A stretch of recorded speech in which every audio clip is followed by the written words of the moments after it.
نحمدہ ونصلی علی رسولہ الکریم اما بعد فاعوذ باللہ من الشیطان الرجیم بسم اللہ الرحمن الرحیم اللہم صلی علی محمد وعلی آل محمد کما صلیت علی ابراہیم وعلی آل ابراہیم انک حمید مجید اللہم بارک علی محمد وعلی آل محمد کما بارکت علی ابراہیم وعلی آل ابراہیم انک حمید مجید۔ نبی پاک صلی اللہ علیہ وسلم پر درود و سلام پڑھنے کے بعد ہم آج کی گفتگو کا آغاز کرتے ہیں۔ پارہ نمبر 22 جس میں سورہ فاطر شامل ہے۔ سورہ فاطر مکی ہے، اس میں 45 آیتیں اور 5 رکوع ہیں۔ سورہ فاطر کا مختصر تعارف حاصل کریں گے۔ بسم اللہ الرحمن الرحیم الحمدللہ فاطر السماوات والارض جاعل الملائکات رسلا اولی اجنحۃ مثنی وثلاث ورباع ویزید فی الخلق ما یشاء ان اللہ علی کل شیء قدیر۔ سب تعریف اللہ ہی کو سزاوار ہے جو آسمانوں اور زمین کا پیدا کرنے والا اور قاصدوں اور فرشتوں کو قاصد بنانے والا ہے، جن کے 2 اور 3 اور 4 پر ہیں۔ وہ اپنی مخلوقات میں جو چاہتا ہے بڑھاتا ہے، بے شک اللہ ہر چیز پر قادر ہے۔ بے شک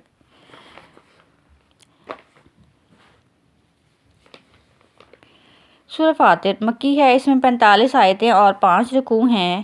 ہجرت مدینہ سے پہلے یہ سورت نازل ہوئی ہے۔ تدوینی اعتبار سے اس کا نمبر 35 ہے اور اس سورت کا ایک نام سورۃ الملائکہ بھی ہے۔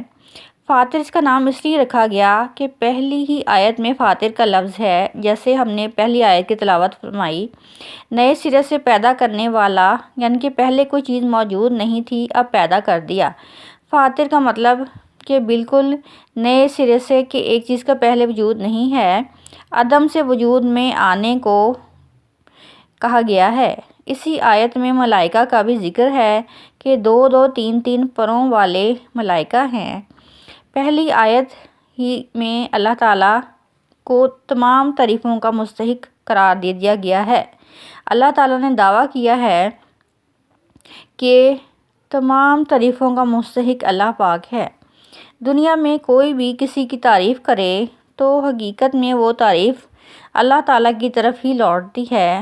جیسے کہ کسی عمارت کی تعریف کریں تو معمار خوش ہوتا ہے۔ اس دعوے کی حقیقت کو ثابت کرنے کے لیے 11 عقلی دلائل پیش کیے گئے ہیں اور ایک نقلی دلیل پیش کی گئی ہے۔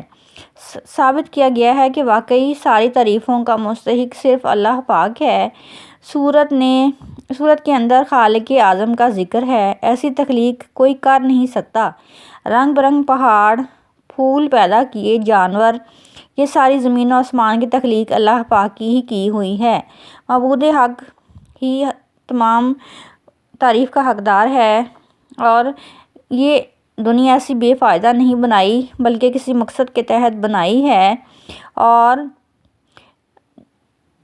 تمام انبیاء کی دعوت تبلیغ کی دعوت ہے۔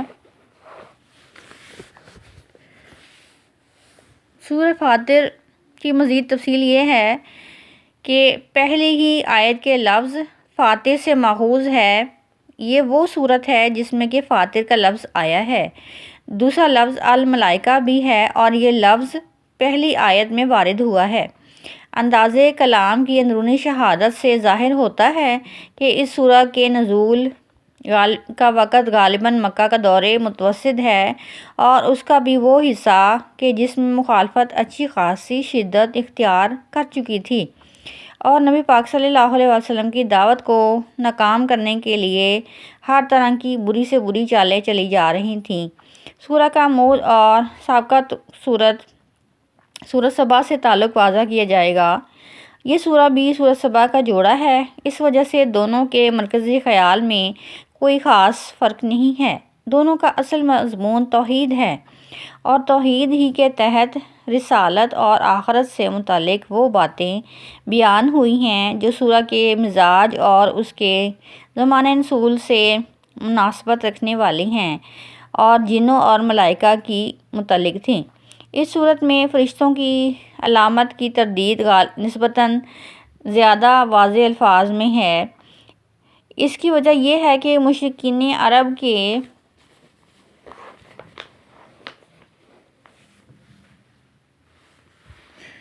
مسودوں میں سب سے زیادہ اہمیت فرشتوں ہی کو حاصل تھی۔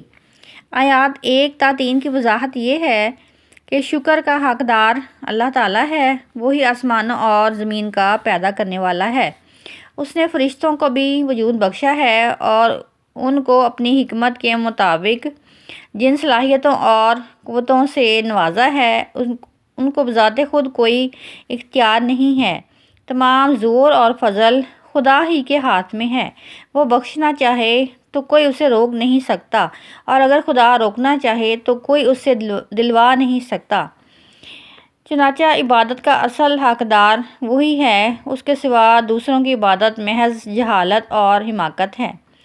آیت 4 تا 8 کی وضاحت یہ ہے کہ آپ صلی اللہ علیہ وسلم کو تسلی دی گئی ہے کہ اگر آپ صلی اللہ علیہ وسلم کی لوگ تکذیب کر رہے ہیں اور اپنے پیشوا قوموں کی پیروی کر رہے ہیں تو وہ لازماً اسی انجام سے دوچار ہوں گے جس سے کہ پہلی قومیں دوچار ہوئی ہیں۔ ان کے اعمال ان کی نگاہوں میں جو کہ خوبصورت بنا دیے گئے ہیں، اور یہ اللہ تعالیٰ سے کئی قانون کی زد میں آ چکے ہیں، اور ان کے غم میں اپنے آپ کو صلی اللہ علیہ وسلم آپ بھلائیے نہیں۔ قریش کو تنبیہ کہ پیغمبر صلی اللہ علیہ وسلم جس چیز سے تم کو ڈرا رہے ہیں وہ ایک امر حقیقی ہے، تو اپنی موجودہ کامیابیوں سے دھوکے میں نہ رہو اور شیطان کے پھندوں میں نہ پھنسو۔ وہ تمہارا کھلا ہوا دشمن ہے، تو تم اپنے دشمن کو دشمن ہی سمجھو۔ بڑا نادان ہے وہ جو اپنے دشمن کو دوست بنا بیٹھے۔ آیات 9 تا 10 میں فرمایا گیا ہے تنبیہ کہ حشر کے دن جو خدا کے قرب کا طالب ہے تو وہ جھوٹوں سہاروں پر زندگی بسر نہ کرے۔ اس دن فرضی دیوی دیوتاؤں کے بل پر کسی کو تقرب حاصل نہیں ہوگا۔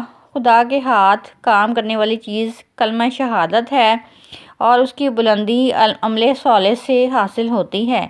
جس کو آخرت کی عزت مطلوب ہو وہ عمل صالح کی راہ اختیار کرے، اور اس سے ہٹ کر جو راہیں نکالی گئی ہیں وہ سب فریب ہیں، اور ان کا انجام ابدی تباہی ہے۔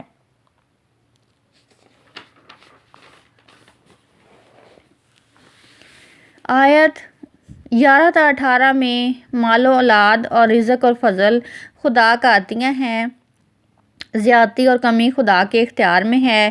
ان میں سے کسی چیز کی بھی اس کے کسی بھی فیصلے میں کسی دوسرے کو کوئی دخل حاصل نہیں ہے۔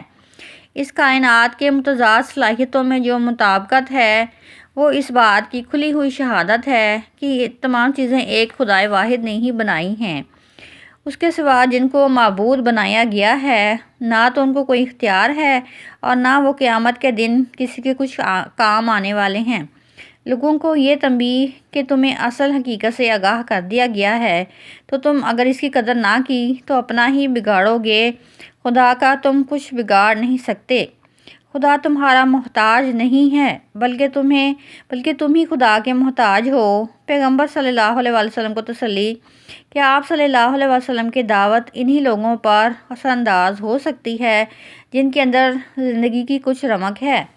جو لوگ بے پرواہ ہیں ان کو ان کے حال پر چھوڑ دو، ان کے لیے جو انجام مقرر ہو چکا ہے وہ اس کا سامنا کریں گے۔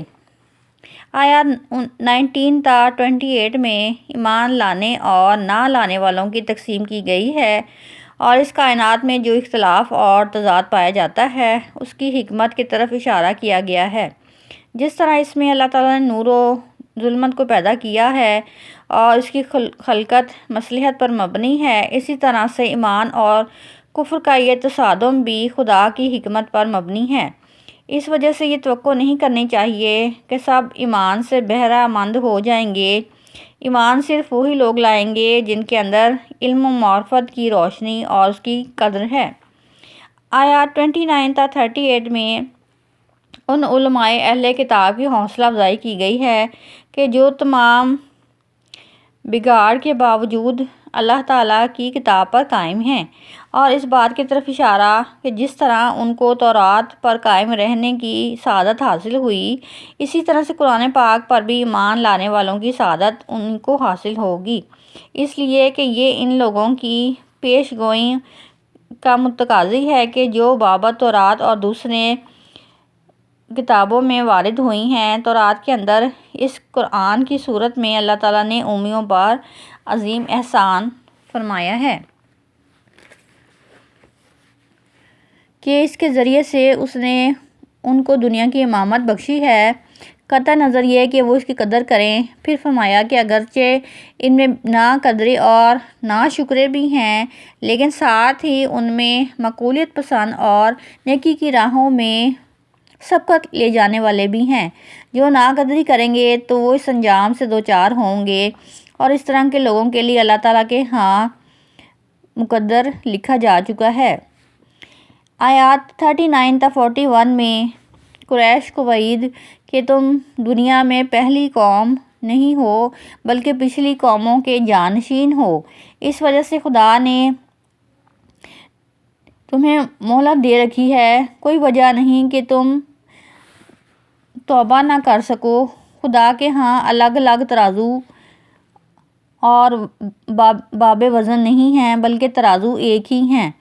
تمہاری سرکشی کے باوجود خدا نے تمہیں ڈھیل دے رکھی ہے، اس کو اپنی کامیابی نہ سمجھو بلکہ یہ تمہارے لیے خسارے میں اضافے کا باعث ہے۔